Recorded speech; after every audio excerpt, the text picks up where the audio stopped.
ভালোই তো স্বাদ হয়েছে, ভালো স্বাদ হয়েছে। বাগিনী রান্না করছে, খুব ভালো স্বাদ হয়েছে, খুব ভালো হয়েছে। ওইটা বল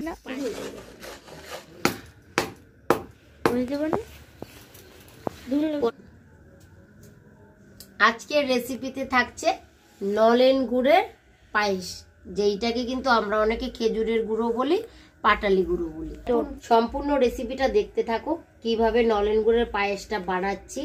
আর নলেন গুড়ের পায়েস বানাতে গেলে অনেকেরই দেখবে পায়েসের দুধ কেটে যায়। আজকে আমি যেইভাবে পায়েসটা বানাবো একদম পায়েসের দুধ কেটে যাবে না।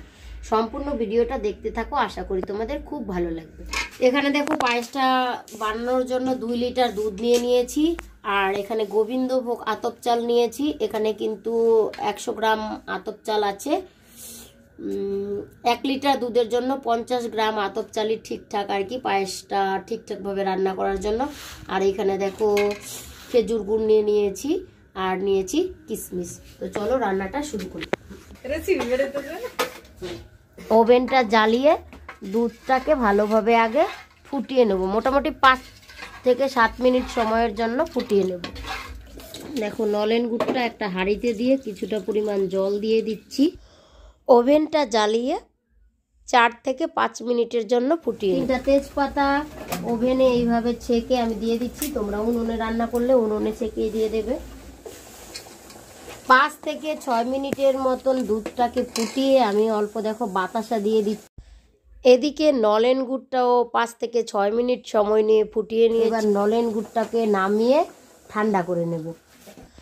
আতপ চালগুলো ধুয়ে নিয়েছি, এখন আতপ চালগুলো দিয়ে দিচ্ছি। আমি এখানে গোবিন্দভোগ চাল ব্যবহার করছি, তোমরা চাইলে তোমাদের পছন্দ মতো আতপ চাল ব্যবহার করতে পারো।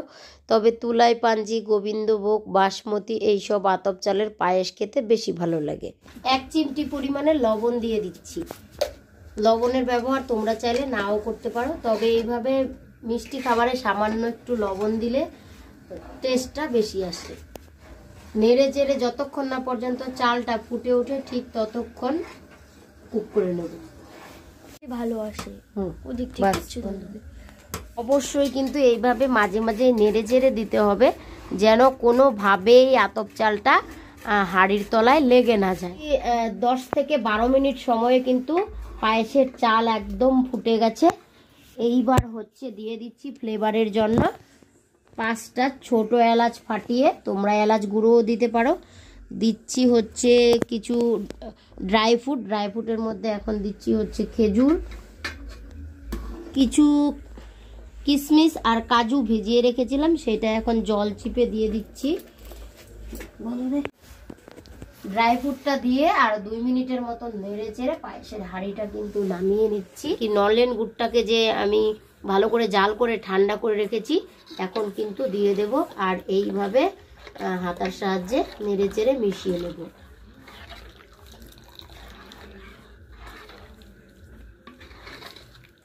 নলেন গুড়ের পায়েস রান্না কিন্তু আমার একদম কমপ্লিট। এখন শুধু পরিবেশনের পালা।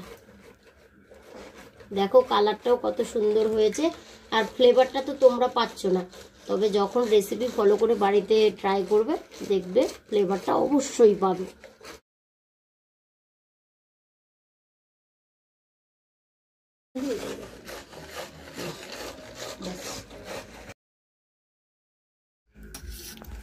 ভালোই তো স্বাদ হয়েছে,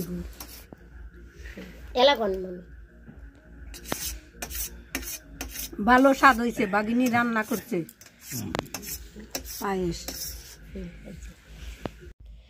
এই ছিল নলেন গুড়ের পায়েস রান্নার সহজ রেসিপি। অবশ্যই রেসিপি ফলো করে বাড়িতে ট্রাই কর। খেতে কেমন হয় কমেন্টের মাধ্যমে জানিও।